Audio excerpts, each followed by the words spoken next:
Buenos días, hermanos. Vamos a orar al Señor para que el Señor nos guíe mientras que estudiamos su palabra.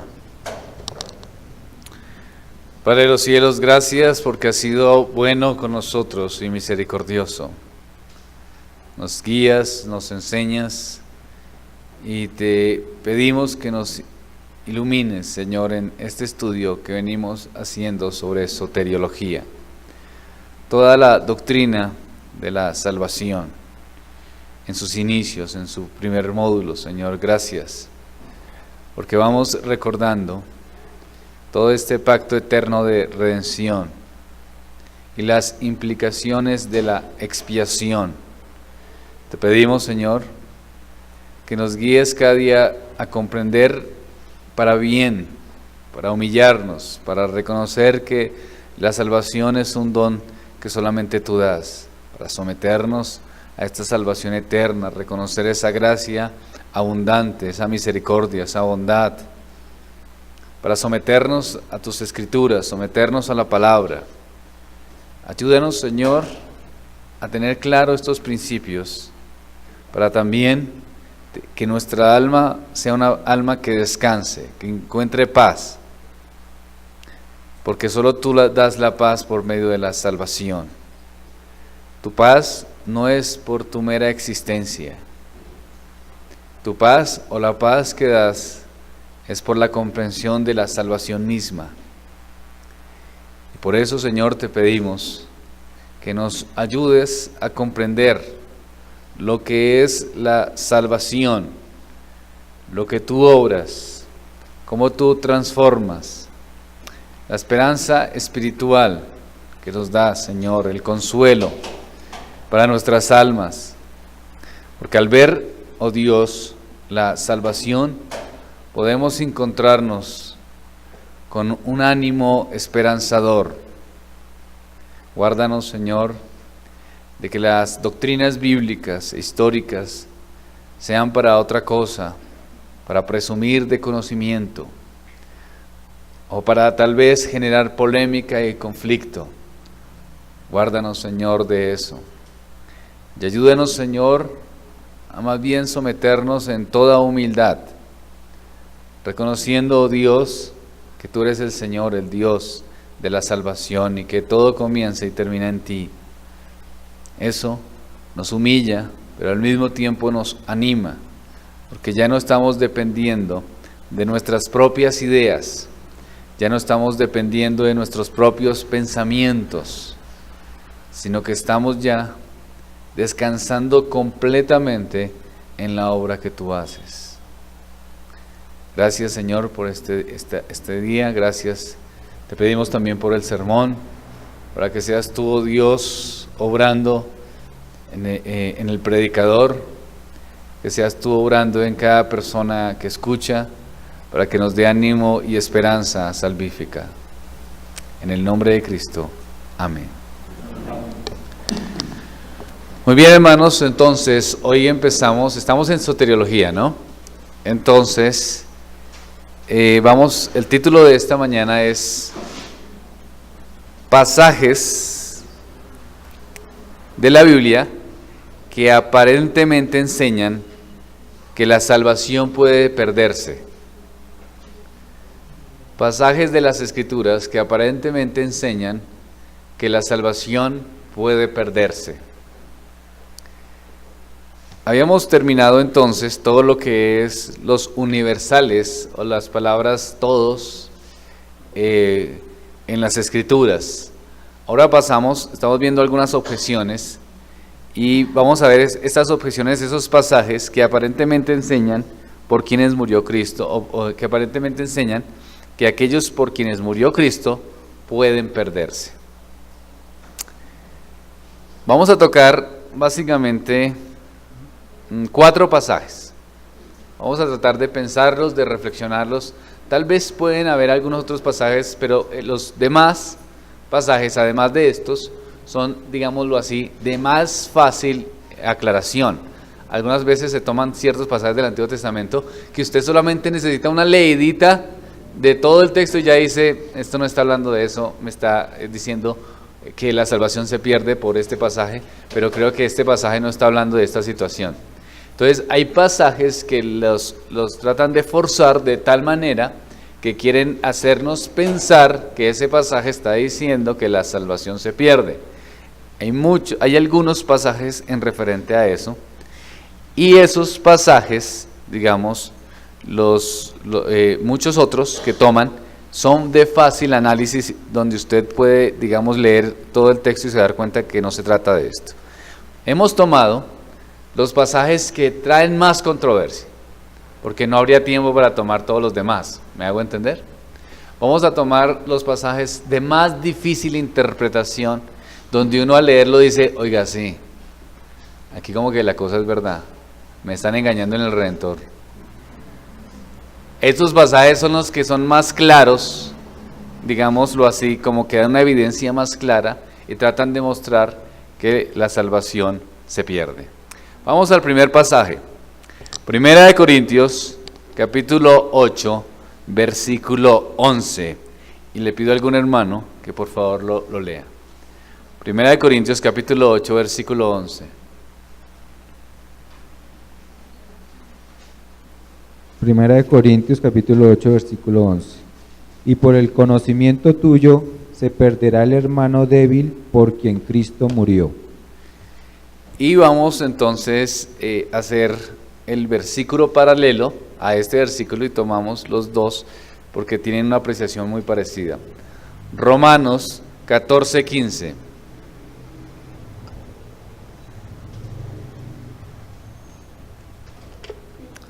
Romanos 14, 15.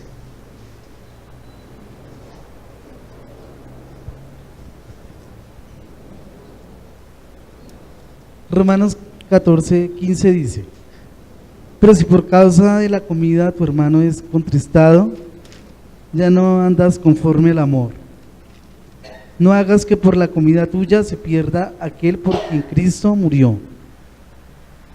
Si nota que los dos textos, interesantemente, pues tienen la misma idea, pero en su contexto hablan de lo mismo. Primera de Corintios, pues, 8, 11 y Romanos 14, 15. Una lectura rápida y desprevenida, además de una lectura que no tenga en cuenta la enseñanza de la Biblia, haría pensar que la salvación se pierde cuando uno lee este pasaje, ¿verdad?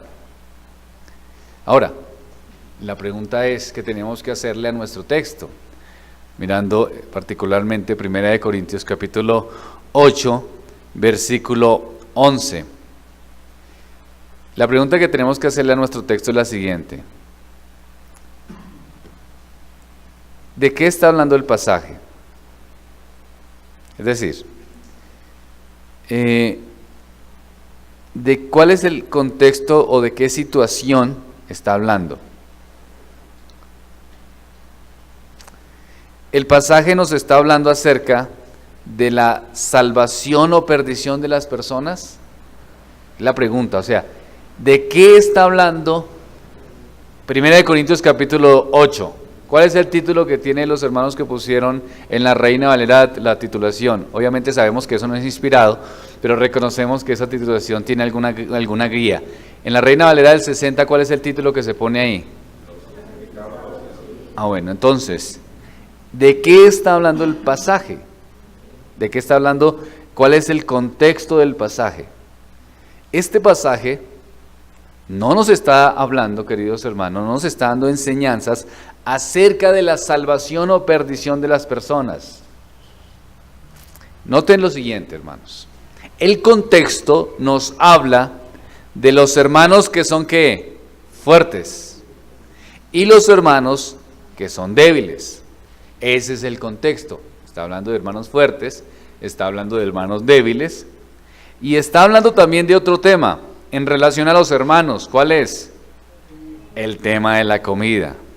Es decir, el asunto aquí en mención, en el contexto amplio del texto, no es el asunto de salvarse o perderse, como para que hagamos la introducción, sino que el tema fuerte son los que son débiles y los que son fuertes.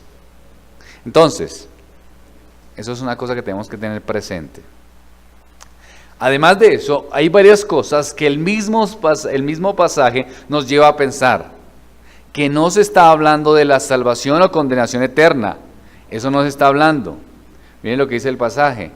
Y por el conocimiento tuyo se perderá el hermano débil, porque en Cristo murió. Noten lo siguiente, que en una misma frase se habla del hermano débil. ¿Quién está hablando entonces? Pablo. Está escribiendo. ¿Cuál es el tema? Dos cosas. Está hablando de hermanos débiles, hermanos fuertes. ¿En relación a qué? A la comida, ¿verdad? Y entonces Pablo dice, si es el hermano, es decir, Pablo está hablando del hermano, y por conocimiento tuyo se perderá el hermano débil. Está diciendo que el débil es ¿qué? Hermano. Entonces, si está diciendo Pablo que el débil es hermano, no puede ser que está hablando acerca de la condenación eterna. ¿Por qué? Porque sería contrario a las Escrituras. ¿Cuáles son, según las Escrituras, los que son hermanos? Los salvos, los que están en Cristo, ¿cierto? A esos son los llamados hermanos. Pero suponiendo que usted sepa que alguien va para el infierno, que usted tenga claro que aquí hay una persona que viene a la congregación, que le gusta venir a escuchar, sabe de temas bíblicos, de hecho, y va viniendo, pero usted dice, este hermano viene el domingo, pero el resto de la semana es netamente secular. Esta persona es netamente secular, porque lo he visto esto y esto. No vive como ningún tipo, como un creyente. Entonces, si usted lo tiene claro, que aunque la persona asiste a la congregación, pero usted tiene claro que no es un creyente genuino, que no es un salvo, ¿usted cómo le dice? Por el nombre, ¿cierto? Usted le dice por el nombre. Usted no le dice tampoco débil. Usted le dice es por el nombre, ¿por qué? Porque no reconoce que sea ¿qué? Salvo, hermano, porque usted dice, él no es una persona salva, no es un hermano. Entonces aquí el apóstol Pablo está dando esta palabra, está diciendo, y por conocimiento suyo se perderá el hermano débil, es decir, le está diciendo que es ¿qué? Hermano. Si le está diciendo que es hermano, ¿cómo le va a decir que se va a perder si es hermano? ¿Me estoy haciendo entender? Si es hermano, pues no se pierde. Si no es hermano, pues no le dice hermano, porque es entonces un caído de la gracia de Dios, es decir, no está en el Señor, es un inconverso. Pero aquí el apóstol está diciendo, se perderá el hermano débil, por quien Cristo murió. Entonces no puede estar haciendo referencia a un incrédulo, está haciendo referencia a un hermano en Cristo. Juan capítulo 1, versículo 12.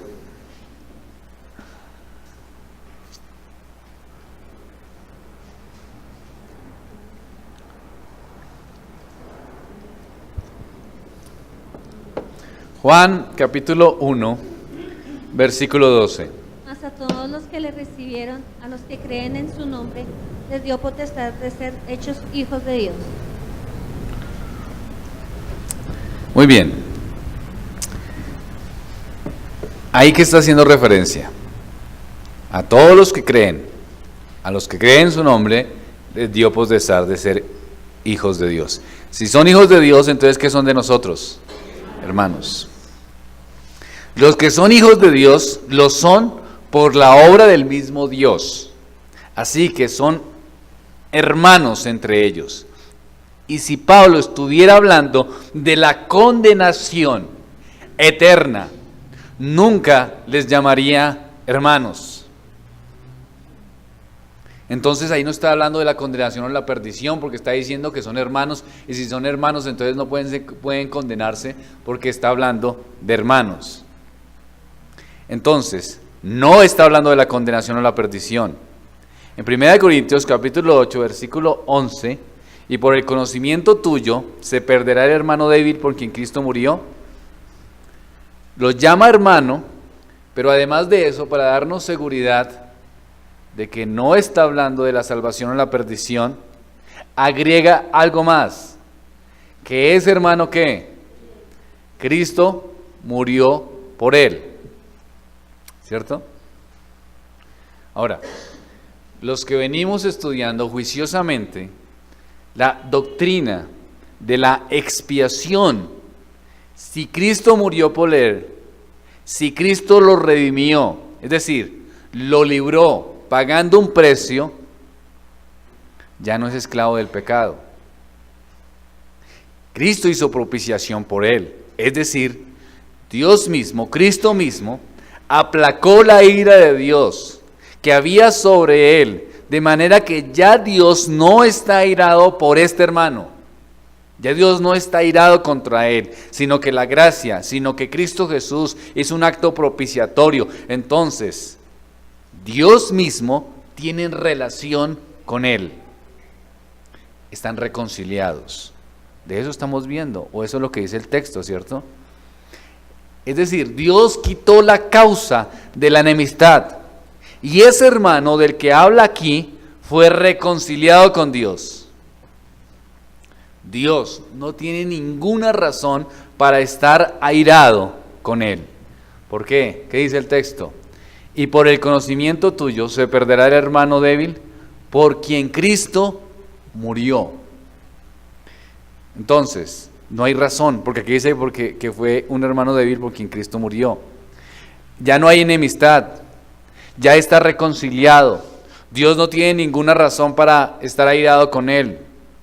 Vamos a ver qué dice Romanos 8, 38 al 39, que nos da confianza más en relación a esta gran verdad.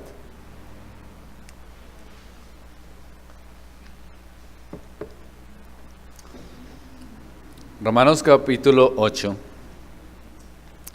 versículos 38 y 39.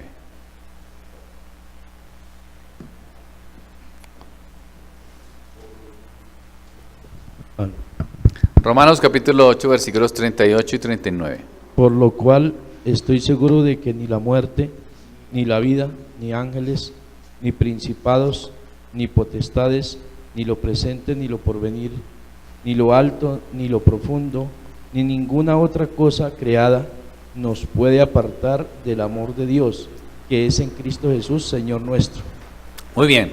Entonces, ¿sí notan que el mismo texto nos está diciendo que este es un hermano que no puede perderse? El mismo texto nos está llevando, nos está incitando, nos está mostrando. Entonces, ¿por qué dice? Y por el conocimiento tuyo se perderá el hermano débil, por quien Cristo murió. Lo llama hermano, y además de llamarlo hermano, le dice que Cristo murió por él. Entonces, estamos viendo que no puede ser que el texto nos esté refiriendo a la perdición de un alma. No puede ser eso lo que está haciendo referencia al texto. La pregunta es, entonces, ¿a qué se refiere? ¿De qué está hablando el texto? Vamos a 1 Corintios, capítulo 8, versículo 13, en el contexto amplio que nos puede dar la idea del texto en cuestión en relación a su interpretación. 1 Corintios, capítulo 8, versículo 13. Por lo cual, si la comida le es a mi hermano ocasión de caer, no comeré carne jamás, para no poner tropiezo a mi hermano. Es clave lo que está diciendo aquí el apóstol. Se habla de ser ocasión de caer y sigue insistiendo al hermano, que es un hermano, ¿cierto? Y de los hermanos fuertes, y está hablando de los hermanos fuertes que no deben ser ocasión de caer a quienes, a los hermanos débiles. Ahora, entonces está hablando de hermanos débiles, fuertes, que pueden generar caída en los hermanos débiles. La pregunta sería, ¿esta caída los lleva a la condenación eterna? A eso se refiere el pasaje, porque es que alguien puede decir si tiene razón.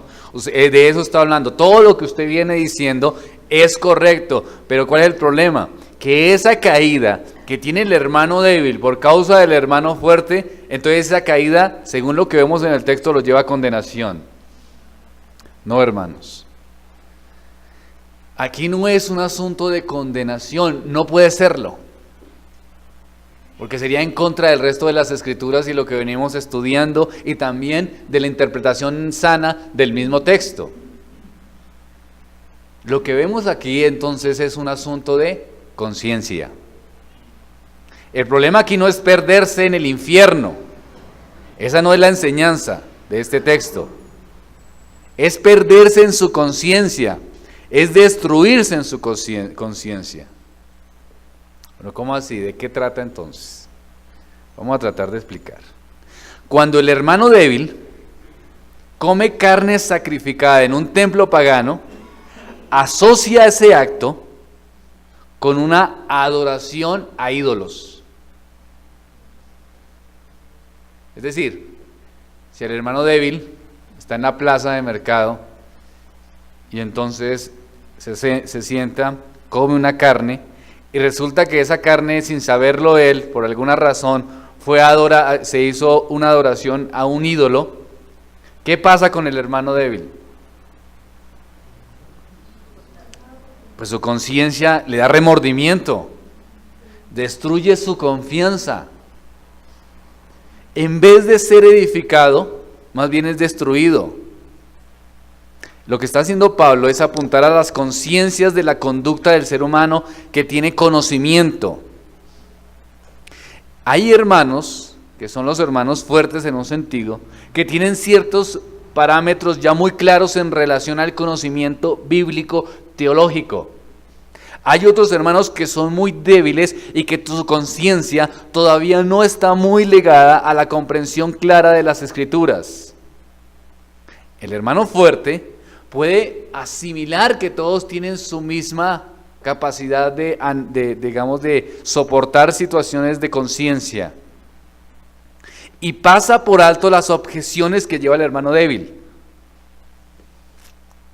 Entonces, la conducta desconsiderada del hermano fuerte destruye al hermano débil por quien Cristo murió. En ese sentido y por el conocimiento tuyo se perderá, algunas traducciones dicen se destruirá, en el sentido de que la conciencia del hermano débil queda opacada y entra en una crisis. ¿Por causa de quién? Del hermano fuerte. ¿Por qué? Porque pasa por alto las objeciones del hermano débil. En este versículo, Pablo nos habla sobre la vida espiritual de los cristianos débiles. Y hay que tener en cuenta esa consideración que tiene el apóstol Pablo en relación a esto. Ahora, ¿qué significa entonces en sí mismo el asunto? Vamos a poner un ejemplo para que quede más clara esta situación. Si alguien tuvo problemas de alcoholismo, o si tiene un cónyuge que tuvo problemas de alcoholismo, viene a nuestra iglesia y de pronto hacemos un asado y alguien saca una cerveza, este hermano que tuvo problemas de alcoholismo, ¿cómo se puede sentir? Si en su conciencia puede decir, oiga, esto es lo más aterrador que hay, una cerveza me destruyó mi familia, fue lo peor que me pudo haber pasado el alcohol. Y entonces uno le dice, hermano, no le ponga con esos cuentos, hermano, usted puede vivir en la libertad con que Cristo lo hizo libre, tómese una también. No, hermano, yo no puedo tomar eso porque eso... El hermano, ¿cómo entra? En crisis. No estamos teniendo en cuenta su situación, no la estamos teniendo en cuenta. Tal vez el otro hermano no tenga ningún problema ni haya tenido ningún problema con el alcohol, pero puede generarle que su conciencia entre en crisis. Por eso la importancia de la iglesia, tener en cuenta lo que habla 1 Corintios 8 y Romanos capítulo 14. En pequeños detalles, por ejemplo, aún en la vestimenta. Cierta vestimenta puede ser inapropiada o de mucho color, puede generar en el hermano débil un conflicto.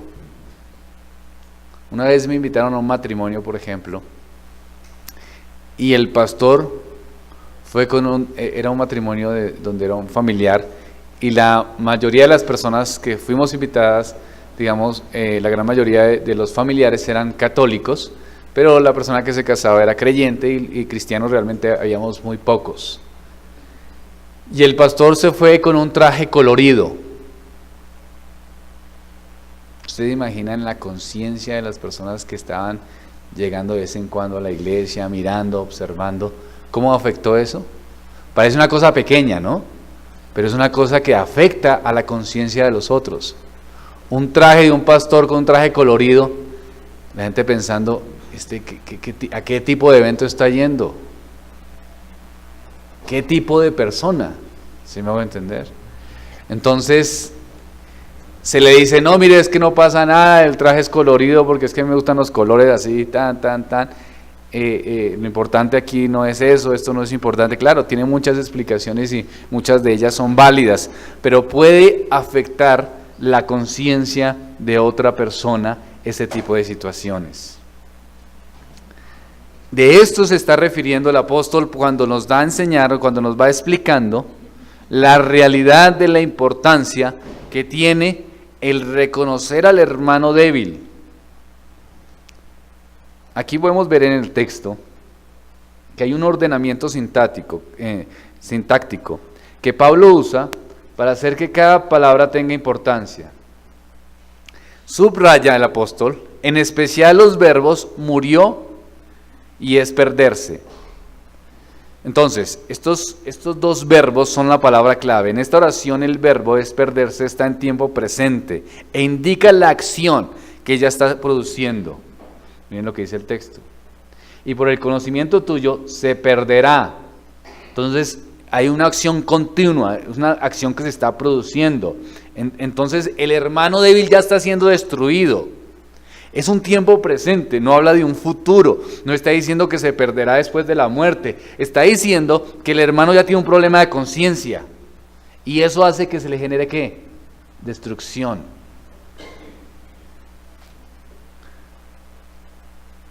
¿Y es verdad o no? La iglesia a veces tiene que ser muy prudente. No es fácil eso, ¿verdad? Pero a veces la iglesia tiene que ser prudente con muchas personas en diferentes situaciones. ¿Por qué? Porque eso puede traer una situación en su conciencia que les sigue destrucción. Hay personas, por ejemplo, en sus situaciones de Navidad que le preguntan a uno, hermano, yo no me siento bien celebrando Navidad. Y yo les digo, muy bien hermano, no la celebre. No pasa nada. No celebre Navidad. No sienta carga eso en su conciencia. No lo sienta, porque son asuntos que no necesariamente no son asuntos de una circunstancia de suma importancia. Puede la persona no celebrarlo, no pasa nada. Y muchos asuntos, pero cuando tratamos de imponerle a la persona ciertos asuntos, podemos afectar su conciencia y estar destruidos. Aún en el ámbito reformado. En mi caso particular, por ejemplo, tengo algunas observaciones de muchos eventos que se hacen desde los ámbitos de la reforma. Tengo observaciones y argumentos que en su momento los he manifestado a algunos queridos y amados pastores, diciéndoles, no, tengo objeción en esto, tengo objeción, no creo que sea el espíritu de los distintivos reformados. No creo que sea eso. Ahora, a veces veo que hay muchas personas nuevas que les encantan ciertas actividades. Entonces, no, yo quiero ir a tal congreso, a tal convención, y con esa alegría, porque están conociendo la reforma, porque escucharon a Paul Washer por internet. Entonces yo no me siento y le digo, hermano, eso es falso. Usted está mal, hermano. No siga escuchando eso, ahí les falta más doctrina. No, obviamente no. ¿Qué hago yo? Considero. ¿Qué considero? Que es un hermano que está comenzando. Y cuando uno está comenzando, pues escucha muchas cosas y todo es una novedad y todo le parece maravilloso y todo es una maravilla y todo sermón le escucha, le parece correcto y le es difícil identificar de pronto los huecos que se puedan presentar en muchas circunstancias. Todo lo ve uno positivo. ¿Qué hace uno entonces? Pues nada. ¿Sí o no? Uno no hace nada. ¿Por qué? Porque uno respeta el proceso que lleva el hermano. Pero no me va a tirarme de su conciencia, ¿no? Si hoy le digo, no escuche eso porque este tiene un error de esto, y es que este tiene otro error de esto, y no vaya a ver porque este tiene otro error de eso. Entonces, ¿usted se imagina la crisis del hermano? Oiga, pero yo salí del pentecostalismo y esto como que también está lleno de errores. O salí del catolicismo, o salí de cualquier otra religión. Entonces el hermano, ¿cómo empieza su conciencia? A destruirse, a verse afectada.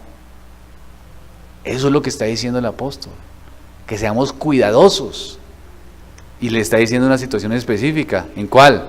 En la comida. No sea que haya destrucción de la conciencia del hermano, pero no está hablando de la perdición del alma.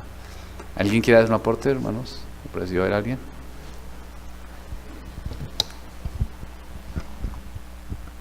Gracias.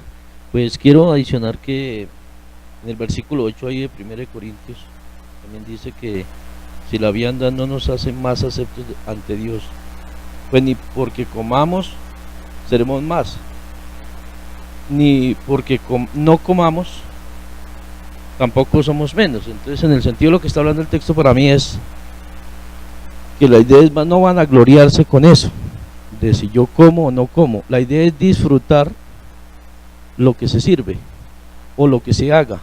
Pero si el hermano a mí me reprocha que es pecado, pues evitarlo para que el hermano no esté sufriendo por eso. Entonces, en ese sentido es que aporto esa parte, porque no es sea la comida, sea el vestido, o el hacer o el no hacer. Pero si el hermano me está reprendiendo es porque él no está tomando bien el texto o tiene una información, pero entonces no puedo hacer lo que sufra, que se pierda del disfrute. ¿Sí? Se pierde, se arruina el hermano débil. Sí, como en el caso mío, digamos allá en el colegio, uno le sirve a los niños y me pasó que un niño llegó y dijo, no, es que tal comida tiene pelo. Todos los que estaban escuchando ya no disfrutaron porque pensaron que era verdad, pero si uno se ponía a descubrir, él mismo metió los pelos para no comer. Entonces no dejó le hizo que investigación. los demás disfrutaran la comida por el error de él, sí, en ese sentido. Entonces hizo el mal para todos en ese sentido. Gracias. Lo mejorcito del colegio, ¿no?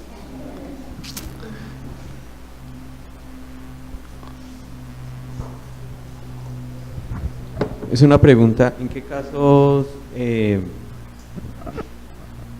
realmente uno debe pensar en hablar con su hermano para hacerle o llamarle la atención sobre el pecado? Porque claramente no es una situación fácil.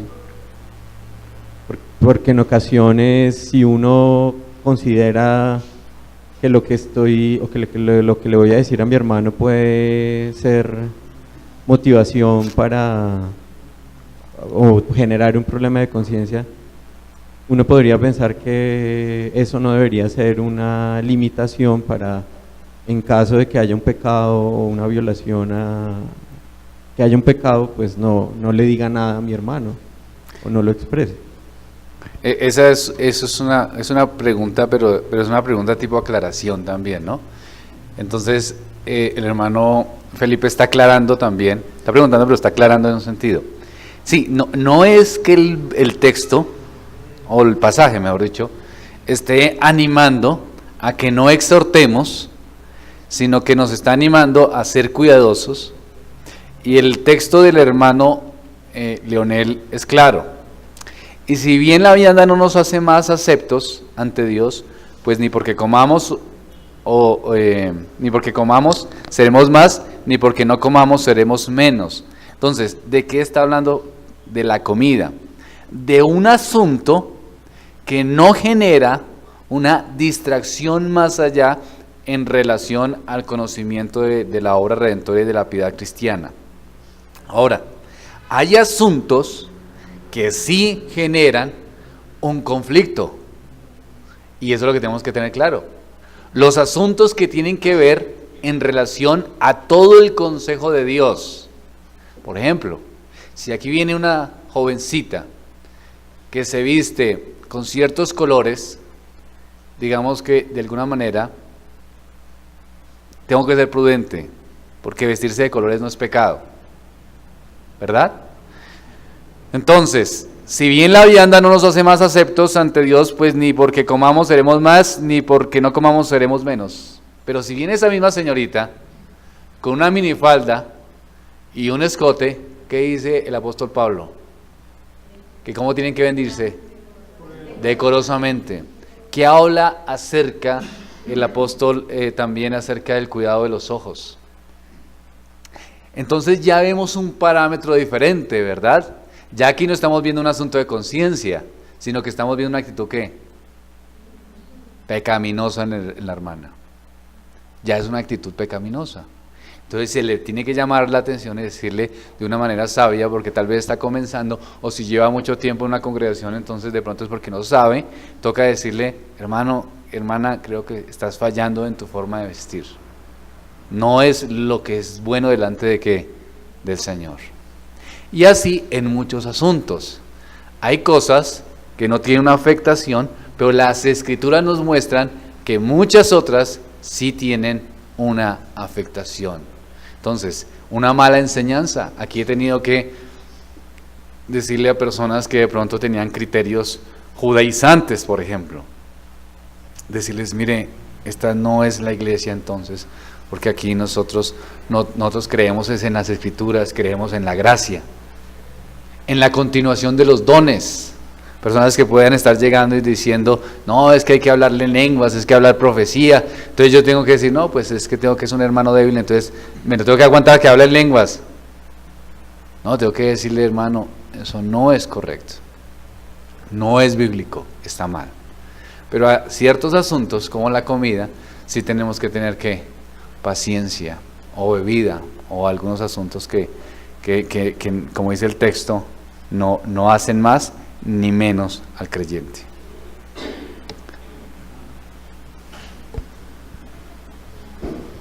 ¿Y qué hay de aquellos que tienen la conciencia cauterizada?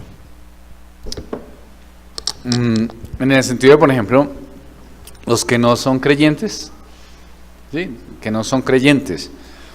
Entonces hay personas que por más que uno le diga las cosas, pues no van a aceptar, ¿no? Entonces, en relación a que si son de la iglesia y son miembros, y si están teniendo un pecado evidente, pues es necesario exhortar, llamar la atención, y si siguen el pecado evidente, pues hacer el proceso que hablan las Escrituras, y si siguen el pecado evidente, entonces se hace a la congregación, y si siguen el pecado, se tiene por gentil y publicano. Si no es creyente, si no es miembro, simplemente puede asistir al culto general, pero no lo tratamos como hermano, sino como inconverso. Pastor, he tenido muy en cuenta el estudio, es el libro del Progreso del Peregrino y la película, que pues nos enseña que nuestro gran Dios nos muestra una senda que seguir recta. Uno se desvía y se pierde, y en ese trasegar, en ese camino hay hermanos, el libro lo pone como el hermano fiel y cristiano, y le llamaba la atención. En ocasiones el hermano fiel no fue tan fuerte de corregir y se desviaron del camino, se perdieron y se estrellaron, pero volvieron. Y igualmente muchas veces lo exhortó, lo animó a que andaran por ese camino, y obedientemente el otro hermano siguieron por el camino. Así es, esa es la vida de la iglesia, así es. La iglesia está compuesta por pecadores. Entonces, como pecadores nos tenemos que animar, nos tenemos que exhortar, nos tenemos que tener paciencia. A veces tenemos que tolerar ciertas cosas con mucha paciencia, pero cuando son asuntos claros, evidentes de pecado, pues tenemos que llamar la atención y decir, por ahí no es la cosa, ¿no? Algunas personas se van a indignar, otras personas van a agradecer y van a reconocer y van a pedir perdón, Y siguen adelante y seguimos adelante, es la vida de la iglesia, ¿no? Es lo que el Señor nos llamó. Si no hay exhortación, si no hay llamamiento, si no hay inconvenientes, si las cosas toda la vida están bien, pues lo más seguro es que usted es un ente en una iglesia que no aporta nada, ¿no? No, ni se nota ni se ve, ¿no? Porque ¿qué es lo que hace que la vida de la iglesia sea la vida de la iglesia? Que usted a veces le llamen la atención. A mí me han llamado la atención. Hermanos, hermanas, me han dicho, hermano, le sugiero tal cosa, le sugiero tal otra. Y tengo que aceptar y reconocer. Algunas cosas digo, hermano, creo que estás con una óptica equivocada. Pero en algunas cosas sí tengo que decir, hermano, gracias. Normal. Y también tengo que exhortar. Y algunos hermanos me lo han agradecido. Otros me han hecho mala cara. Pero esa es la vida de la iglesia, ¿no? Esa es la vida de la iglesia. O hay gente que simplemente no viene. No regresa, dice, esos son como muy cansones, mejor no voy por allá. Entonces, esa es la vida de la iglesia, hermanos. En eso está. Y es interesante y qué bueno que en 1 Corintios capítulo 8, pues las preguntas, todo esté asociado al texto, pero no a la controversia. Entonces, debe ser porque quedó muy claro, ¿verdad? ¿Sí es claro? Y lo mismo pasa con Romanos 14:15. Y su contexto también ilumina el versículo. Es otro pasaje de Romanos 14:15, donde Pablo está hablando de la comida y de los débiles en la fe. Pero si por causa de la comida tu hermano es contristado, ya no andas conforme al amor. No hagas que por la comida tuya se pierda aquel por quien Cristo murió. Es decir, si Cristo pagó el sacrificio supremo muriendo por el hermano débil, lo menos que tiene que hacer el hermano fuerte hacer es mostrar ¿qué? Amor. Ahora, quería tomar el texto netamente de la interpretación en el hecho de la objeción que se hace o de tomar este texto para la salvación. Pero ya que nos metimos todos en este ambiente en reconocer el texto en su contexto, es algo que realmente es difícil, claro que sí, por eso está en las Escrituras dos veces claramente, en Romanos 14 y en 1 Corintios 8. Tener paciencia con los hermanos débiles no es fácil. No es fácil. Uno quisiera que reaccionara rápido ciertas personas en ciertos asuntos, pero pues para esto nos llama el Señor, ¿no? Y eso es lo que dicen las Escrituras. Lo que debe hacer el amor, el hermano fuerte, es mostrar el amor, ¿a quién? A los débiles. ¿Cómo lo demuestra en el caso de los textos? Absteniéndose de comer ciertas comidas. Estos versículos, o el versículo de Romanos 14:15, tiene como fin mostrar el contraste entre la muerte de Cristo y la dureza de los fuertes de lo que se menciona también en Corintio. Pero el punto no es que el hermano se pierda en el infierno, sino más bien que el hermano va a tener tristeza e intranquilidad, que su conciencia va a ser perturbada por un acto de comer. No se está hablando acerca de perderse la salvación, sino esta parte de perderse. En 1 Corintios 8, lo que se refiere en el pasaje es a una tristeza que destruye la comunión con Dios, la estabilidad emocional, que hace que su conciencia lo acuse, que hace que su conciencia lo intranquilice y por esta situación pueda estar desesperado. Eso sucede en la iglesia del Señor, ¿no? Una persona puede intranquilizarse mucho, puede afectarse mucho, puede no sentir tranquilidad cuando cree que otros están haciendo cosas que ellos dicen esto es terriblemente pecaminoso. Terriblemente. Como les digo, yo he tenido que decirle a personas en relación al arbolito de Navidad, decirles, mire hermano, por su conciencia. Yo creo que hay iglesias que tienen la misma idea. Congréguese en una iglesia de esa forma. Que usted pueda no ver el arbolito, porque puede entrar en una conciencia difícil. Ahora, si el hermano lo supera, o si es una conciencia del hermano, pero no, digámoslo así, puede tener simplemente decir, yo no practico y ya, está bien. Diga, no, hermano, yo simplemente no practico, ustedes si quieren háganlo, pero yo no practico, está bien. Pero si el hermano trata de estar convenciendo y está afectando a otros y se entristece y se atormenta, pues es mejor decirle, hermano, hay congregaciones que de pronto no tienen el árbol por ningún lado de Navidad ni se dan regalos. Toca con mucha paciencia y mucha sabiduría. Pero los que sí nos quedamos, pues en algún momento estamos en un proceso.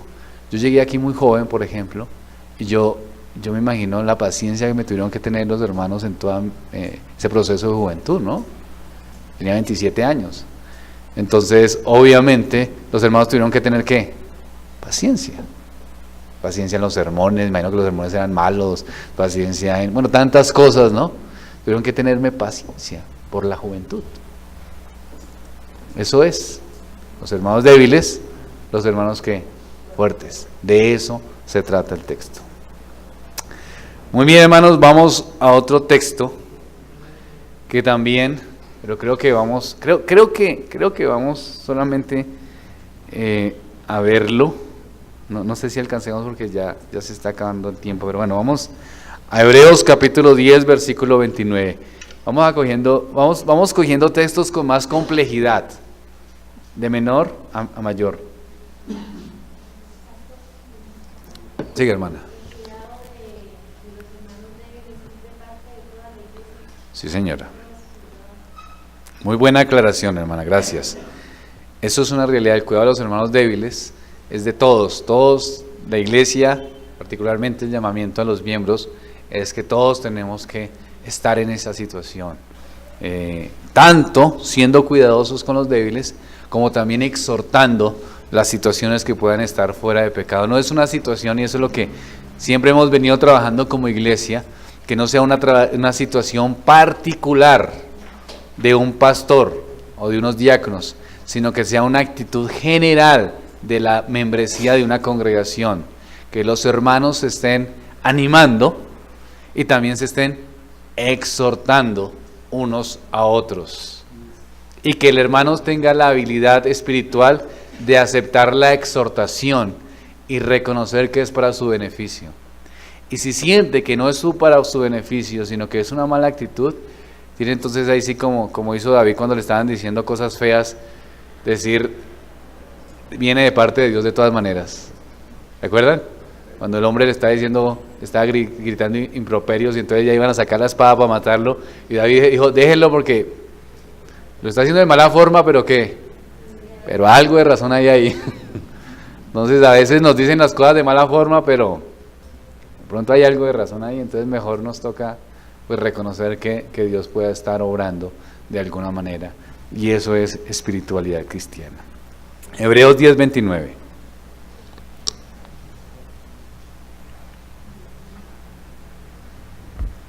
¿Quién tiene el texto? Listo, hermano. Hebreos 10, 29. ¿Cuánto mayor castigo pensáis que merecerá el que pisoteare al Hijo de Dios y tuviere por inmunda la sangre del pacto en la cual fue santificado e hiciere afrenta al Espíritu de gracia? Interesante texto, ¿verdad? Interesante texto. Pero bueno, yo creo que ya no alcanzamos. Pero para que lo estudien en la casa y lo repasen, a ver cómo hacemos para aclararlo. A ver, ¿de dónde vamos a salir nosotros para aclarar esto? Vamos a orar al Señor.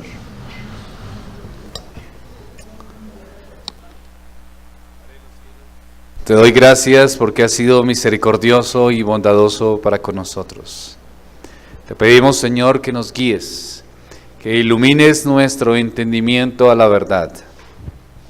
Danos sabiduría, danos gracia, fortalece nuestro espíritu y guíanos. Te pedimos, Señor, que estos textos que estamos aprendiendo podamos comprenderlo desde la realidad de lo que tú quieres decir y no desde nuestros propios deseos.